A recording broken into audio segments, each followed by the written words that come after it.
it's hard not to just admire this place and how untouched a lot of the areas are on the west coast of Tasmania. You know, I'm on the main road and I've just stopped and there doesn't seem to be much traffic around. I love it. But anyway, I've just went to visit a legend in Maina. His name's Hare. He can do so many things. He's a super multi-talented individual. I wish I could do quarter what he can do. He can carve the most amazing things. Example, like he's carved trout, and they're so realistic, and the spots, everything, they're just stunning. And that's just trout. He can do anything, you know. He's been a guide. I met him years ago, decades ago originally, and I got to bump into him again here. But what he's made me realize is the reason I'm writing these books is to give back.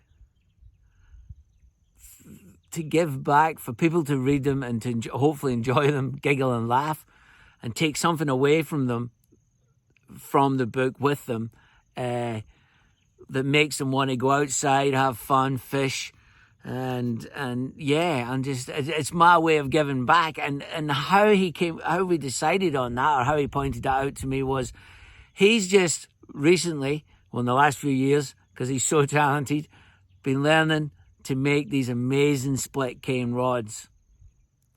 And he's learning all the time, like we all do.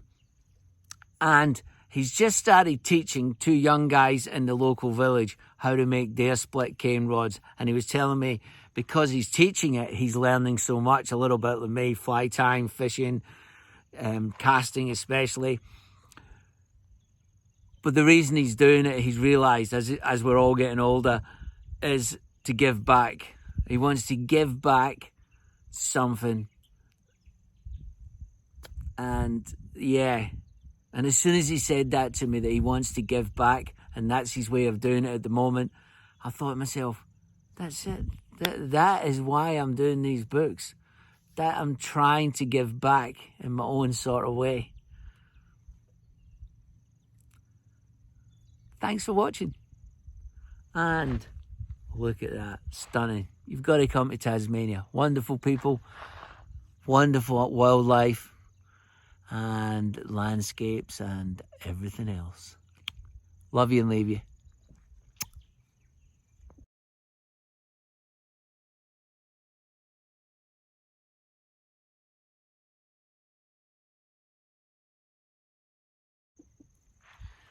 Here's just another little story. And it would never have happened, like most things, if it wasn't for me going fishing. So the other day, I'm in a city and I went to visit some museums, etc., to get inspiration for some stories for this book. And I find this record shop. It's called Tommy Gun Records, and Tommy Gun's on an awesome song by a punk band called The Clash. And it's one of the first singles I bought, was Tommy Gun by The Clash.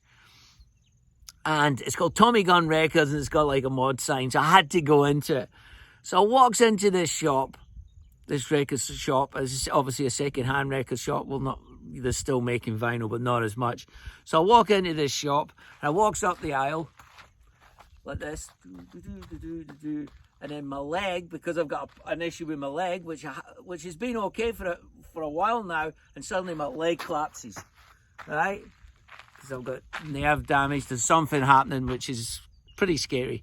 But when my leg collapses, and as soon as it collapses, I look at this woman, looks at me behind the desk, and she's like, and as soon as I see her, I goes, "Don't worry, I'm not drunk." Remember, I've got a Scottish accent. I'm in Tasmania, which is in Australia. I goes, "Don't worry, I'm not drunk," because I thought she's going to think I'm pissed because I just collapsed straight away. And then this is the funniest thing, with the broadest accent possible, Scottish accent. She says, "With an accent like that, you should be bloody drunk."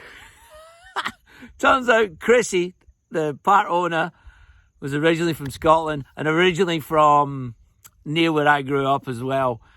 So I had a bit of a laugh, and she was a little bit younger than me. Everyone seems to be.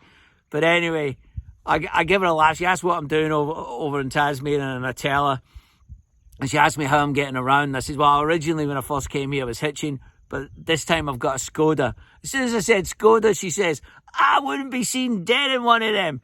And we had a bit of a laugh. She knew all these Skoda jokes from back in the years gone by. And that's the reason I actually bought a Skoda, is so I can write some of these Skoda jokes and have a bit of a laughing joke about the poor old Skoda, which nowadays is actually a really good vehicle. But back in the day, when Chrissy, the lady in the record shop, and me were teenagers growing up, Skoda was not a good car, you know. What do you call a Skoda with a sunroof? A skip. Things like that. Anyway, love you and leave you from Tasmania. That's just a little bit of humour, hopefully. Hopefully you laughed. Thanks for watching. See ya.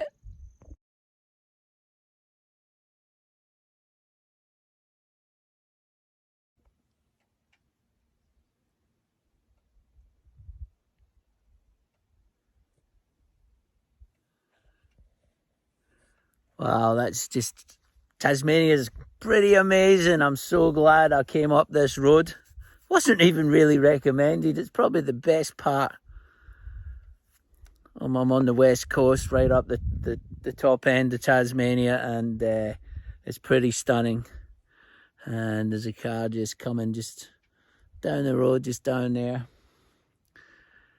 And yeah, bit of low clearance on my four-wheel drive, but I'm managing. So here's some food for thought.